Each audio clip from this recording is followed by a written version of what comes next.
सुप्रभातम बच्चों। पिछले वीडियो में हमने संस्कृत विषय का पहला पाठ आद्य कृषक पृथुवैन्य इसके 2 गद्यांश पढ़े थे।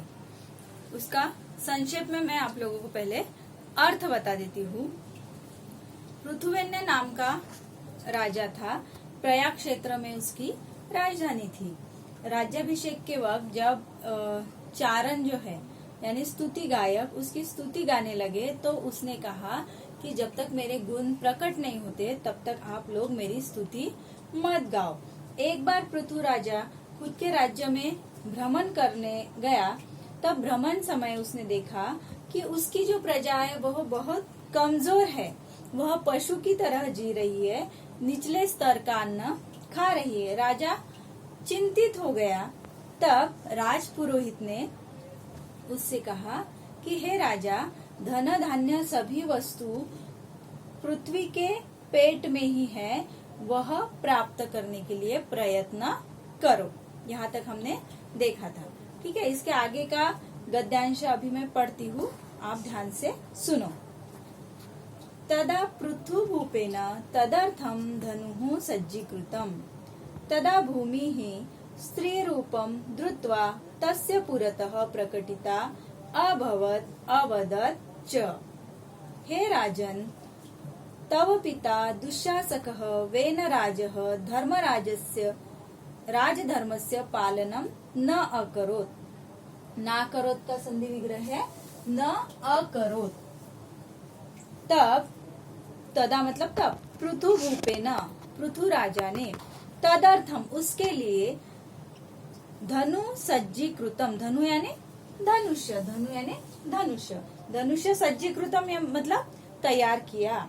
तब पृथु राजा ने उसके लिए मतलब किसके लिए, पृथ्वी में से धन धान्य निकालने के लिए धनुष्य तैयार किया। सज्जीकृतम मतलब तैयार किया। तदा भूमि ही स्त्री रूपम धृत्वा तस्य पुरतः प्रकटिता अभवत् अवदत् च। तदा मतलब तब भूमि स्त्री रूपम धृत्वा, स्त्री रूप धारण करके, धृत्वा यह त्वांत अव्यय है, धृत्वा मतलब धारण करके। तब पृथ्वी स्त्री रूप धारण करके तस्य पुरतः उसके सामने प्रकटिता अभवत् प्रकट हो गई।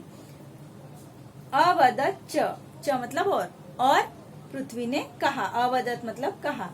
तब पृथ्वी राजा के सामने स्त्री रूप धारण करके प्रकट हो गई और उसने कहा, हे राजेंद्र, तव पिता दुःशासकः वेनराज राजधर्मस्य पालनम न अकरोत्। हे राजा, तुम्हारे पिता जो वेनराज थे वह कैसे थे, दुःशासक थे मतलब बुरे राजा थे। उन्होंने राजधर्म का पालन न अकरोत् मतलब नहीं किया, उन्होंने राजधर्म का पालन नहीं किया। तदा मया चोर लुंठक भयात् धन धान्य फल पुष्पानि मम उदरे निहितानि।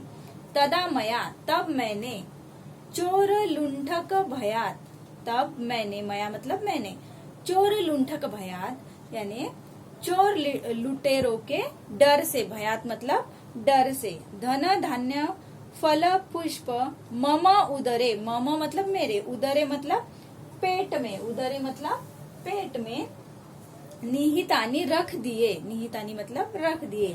पृथ्वी ने राजा से कहा कि तुम्हारे पिता वेनराज बुरे राजा थे, उन्होंने राजधर्म का पालन नहीं किया, इसलिए मैंने चोर लुटेरों के डर से धन धान्य फल पुष्प मेरे पेट में ही रख दिए। त्वं तु प्रजा हित दक्षः नृपः, तुम तो प्रजा हित दक्ष हो, प्रजा के हित करने में दक्ष हो।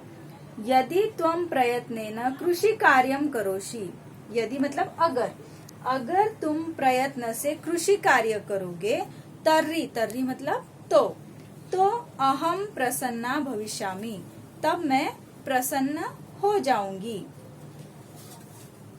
अतः धनुः त्यज, इसलिए धनुष्य का त्याग करो, धनुष्य छोड़ो। अतः धनु त्यज, इसलिए धनुष्य का त्याग करो, छोड़ दो। खणित्राणि हलान् कुद्दलकानि लवित्राणि च हस्ते गृहीत्वा प्रजाजनैः सह कृषिकार्यं कुरु। खणित्राणि यानी जो खुदाई करने के साधन है, खुदाई करने के साधन जैसे हम फावड़े कहते हैं, हलान मतलब हल, कुद्दलकानी मतलब कुदल, और लवित्राणी मतलब जिसे हम कहते हैं, यह भी धान्य काटने का एक साधन है। लवित्राणी जिसे हम मराठी में वीणा कहते हैं। च हस्ते गृहीत्वा, हस्ते मतलब हाथ में, गृहीत्वा फिर से त्वांत रूप है, गृहीत्वा त्वांत अव्यय है, गृहीत्वा मतलब लेकर, प्रजाजनैः सह प्रजा के साथ कृषि कार्यम कुरु, कृषि कार्य यानी खेती का कार्य करो। पृथ्वी ने राजा से कहा कि अगर तुम प्रयत्न से कृषि कार्य करोगे तो मैं प्रसन्न हो जाऊंगी, और इसलिए धनुष्य का त्याग करो। खेती के जो औजार है वह हाथ में लेकर प्रजाजन के साथ कृषि कार्य करो। देखो, तब पृथु राजा ने उसके लिए धनुष्य तैयार किया। तब पृथ्वी माता स्त्री रूप धारण करके राजा के सामने प्रकट हुई और उसने कहा, हे राजा, तुम्हारे पिता वेनराज बुरे शासक थे, उन्होंने राजधर्म का पालन नहीं किया, इसलिए मैंने चोर लुटेरों के डर से धन धान्य सभी मेरे पेट में रख दिए। तुम तो प्रजा हित दक्ष राजा हो, अगर तुम प्रयत्न से कृषि कार्य करोगे, खेती का कार्य करोगे, तो मैं प्रसन्न हो जाऊंगी। इसलिए धनुष्य का त्याग करके खेती के औजारों को हस्ते गृहीत्वा मतलब हाथ में लेकर प्रजा के साथ खेती का कार्य करो। ठीक है, उम्मीद करती हूँ इतना गद्यांश आपको समझ में आया होगा। अगला गद्यांश हम अगले वीडियो में देखेंगे। Thank you.